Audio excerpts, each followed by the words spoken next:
Day. We are going back to back. If you notice, I'm not in my studio right now. I'm in a hotel down in San Diego. And because I'm hosting Secret Knot, the number one networking conference in the entire world that you can't go to unless you're invited. And guess who has the invite?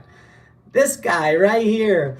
And it sells out every year for the last 18 years. It's been absolutely phenomenal. Got to interview some phenomenal people. Grammy Award winner Chuck Ebert yesterday. It was phenomenal. And I got to interview and rap and go to dinner with Master G. I got to perform Rapper's Delight with Master G on stage. I didn't know all the lyrics. I didn't do that great, but I tell you, it was a childhood dream of mine. I was peeing my pants because he was the foundation of what hip hop is today. And if you're a hip hop head like I am, and I tell you, it was absolute, like it was magic yesterday. We go through the corresponding proverb for the corresponding day. If this is your first episode, what I want you to do is go to the playlist on YouTube. It's called Wisdom and the Vibe. I sorted them. I haven't figured out how to do it on Spotify. And if you have, drop a comment in there, but make sure you comment too, throw up a prayer request, whatever it is. We go through the corresponding proverb for the corresponding day, 3,000-year-old wisdom that'll be applicable in today in your business, in your life, in your relationships, your leadership, your culture, your systems. And the coolest thing was a lot of my friends said, man, I never read the word. The reason why, because I kind of intimidated me. I don't want to be all religious and everything. I don't want to be a Bible beater. It ain't about beating a Bible. What it's about is this wisdom is amazing. When I first started to read the word about 30 years ago and doing this corresponding proverb, corresponding day, and then the word started to read me. And every day God gives me a question or he gives me a thought and I filter the word through that. And then as I go through, it's amazing because the words, even though they're exactly the same on the first of every single month, they read different because my circumstances are different. My story is different. It's kind of like when you hear a song when you're 10 years old and you hear it later. It's kind of like some of those R. Kelly songs that did not age well. Am I correct on that? Because you heard it different because you're in a different place. The song wasn't different. And what God is saying is that my wisdom that I have given you is enough. My word is enough. I was very fortunate because my parents, whenever I'd ask them a question, they would say to me, I don't know, but I know someone who does. And then they would direct my eyes to the Lord. And I would say, well, how can I spend time with him? I can't see him. And they would be like, check the word. That's his word. The more and more time that you go into the word, then you put on the glasses of the Holy Spirit. What starts to happen is the word starts to come alive and you read it, then it starts to read you. And then when it starts to get into your heart, overflow in your heart, what starts to happen is start to overflow out your mouth. You start speaking life to people, and guess what happens? It's amazing things that happen when you speak life to people around you. The corresponding proverb for the corresponding day, which is Proverbs 21. Today it's March 21st, 2024. The question that God asked me this morning, he said, I want you to ask me. I want you to ask me, why should I be grateful? That's kind of a crazy thing. And when I wrote this out, I said, why should I be grateful? And then he said, you need to get more specific. And I was like, well, what do you mean? And he said, why should I be grateful? And then I put the question marks, and then he put down there, to God. Put a name on it. Put my name on it. Then that way I'll respond. If you don't put a name on someone, they won't respond. You walk into a grocery store, you yell out, hey, hey, hey, hey, hey. Maybe people turn around, maybe they don't. But if you say, hey, Judy Smith, and Judy Smith will turn around. You put a name to it, you be specific. You do that when you speak life, and you do that when you seek wisdom. I guarantee you, you'll find what you're looking for. So why should I be grateful to God? Why should I be grateful to God? I asked this question this morning, and here's what God gave me. When you allow me to write the story, there is no comparison. Verse 1 of Proverbs 21. The Lord's hand, in the Lord's hand, the king's heart is a stream of water that he channels towards those who please him. Bang, bang, biggity, bang. Number 2, he said, check yourself, boy. I think that's because my pops is in heaven right now, hanging with my mom, dancing on streets of gold. And my pops is like, yo, hit him with this, Lord. He said, check yourself, boy. In verse number 2, a person may think their own ways are right, but the Lord weighs the heart. And see, when I asked this question, why should I be grateful to you, God? He answered, the first one was, when you allow me to write your story, there's no comparison. Number two is he said, check yourself, boy.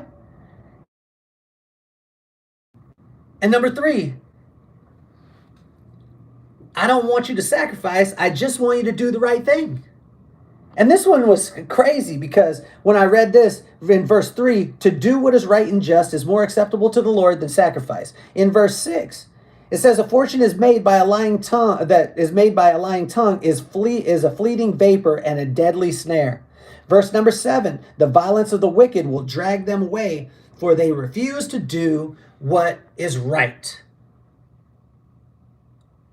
In verse 8, verse 9, verse 17, verse 19, verse 29, he said, I don't want your sacrifice, boy. I just want you to do the right thing. In number 4, he said, I am giving you the blueprint. Why should you be grateful to me? It's because I'm giving you the answers to the test, boy.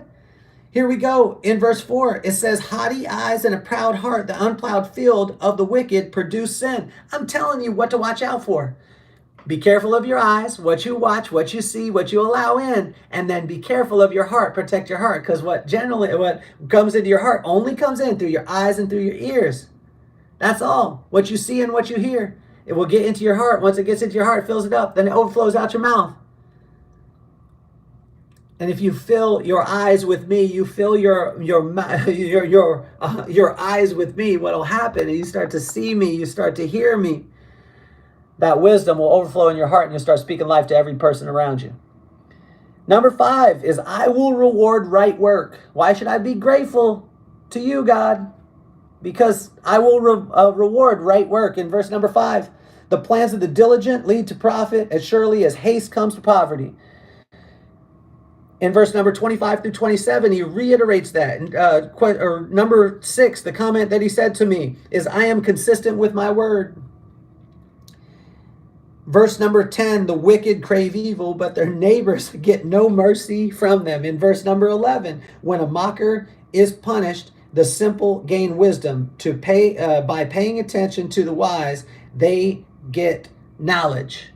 In verse number 12, the righteous one takes note of the house of the wicked and brings the wicked to ruin. Verse number 16, whoever strays from the path of prudence, thought of the future, comes to rest in the company of the dead. Man, he is consistent with his word. And I watch this. Now, sometimes I want things to happen quicker because I watch someone, they're not doing the right thing. And I'm like, I'm doing the right thing and I can get the reward. And this other person's getting the reward. And he's like, be patient, son. Be patient. And it's amazing because God has never, ever, ever, ever, ever been inconsistent with his word in my life. And I challenge you to ask him if he'll be consistent with his word in yours. In verse 20 also, he hits that. Let me go here. He said, I'm consistent with my word. The next one is, I hear and see you. The desire of every single human on the planet Earth is simply to be heard and to be seen. When you're not heard or seen in a relationship, in business, you don't want to perform. And what God was saying is, when I said, why should I be grateful to you, God? He said, because I hear you and I see you. In verse 13 of Proverbs 21, whoever shuts their ear to the cry of the poor will also cry out and not be answered. And he was saying, I hear you. I see you. In verse 28, a false witness will perish, but a careful listener will testify successfully. I see, I hear you. Number 8, my rewards are undeniable. I think of Most Def, the Undeniable, because I'm a hip hop head and I absolutely love that song. And I listen to it with my son, and it's like, and right before we go out, he goes out to play flag football. And little Maddox, we sing it together, undeniable. And what I tell him is your talent, like your hard work, what you're going to do, you are undeniable on that field. And what God said is my rewards are undeniable. When you practice righteousness, which is just right work, and you give love, it will equal prosperity and honor. That's what he said in verse 21. The next one is, you don't want this smoke. That's what he said. I said, why should I be grateful for you, God? And he said, you don't want this smoke. You don't want me to show you why you shouldn't. You don't want the smoke. In verse number 22, one who is wise can go up against the city of a mighty and pull down the stronghold in which they trust. In verse number 24, it says, the proud and arrogant person, mocker is his name. He behaves with insolent fury. You don't want the smoke. That's what God is saying. He's saying no matter what stronghold a person has, I could bring it down by my love and by my righteousness. You don't want the smoke. He then said to me, I speak life. I speak life. I speak it very specific, and I lift you up with it. Number 23, those who guard their mouths and their tongues keep themselves from calamity. I speak life. Why should you be grateful to me? Why should I be grateful to you, God? And he said, because I speak life. And the last one, I'm a hip hop head, so understand this. And I come from the old school, so get off my lawn, because 90s hip hop and the early stages of hip hop, that's where I feel it. But in verse 30, it says, there is no wisdom, no insight, no plan that can succeed against the Lord. And what he said was, I ain't no joke. I ain't no joke. Rakim. When he said those lyrics, I ain't no joke, he was just letting people know, don't let the smooth taste fool you. God was saying, like when I asked, why should I be grateful to you, God? He said, because I ain't no joke. There is no wisdom, no insight, no plan that can succeed against the Lord. And in verse 31, the horse is made ready for the day of battle, but the victory rests with the Lord. I ain't no joke. So when I asked the question, watch this. When I asked the question, why should I be grateful today, God, for you? He said this, when you allow me to write the story, there is no comparison. Check yourself. I don't want your sacrifice. I just simply want you to do the right thing. I've given you the blueprint. I will reward right work. I'm consistent with my word. I hear and I see you. My rewards are undeniable. You don't want any of this smoke. I speak life, and I ain't no joke. So the next time you have a challenge with being grateful, come back to this episode and listen to the things that God is saying to you every single day in the corresponding proverb for the corresponding day. 3,000-year-old wisdom. My name is Kelly Cardenas, and I'm officially off the hot seat. Peace, love, and soul.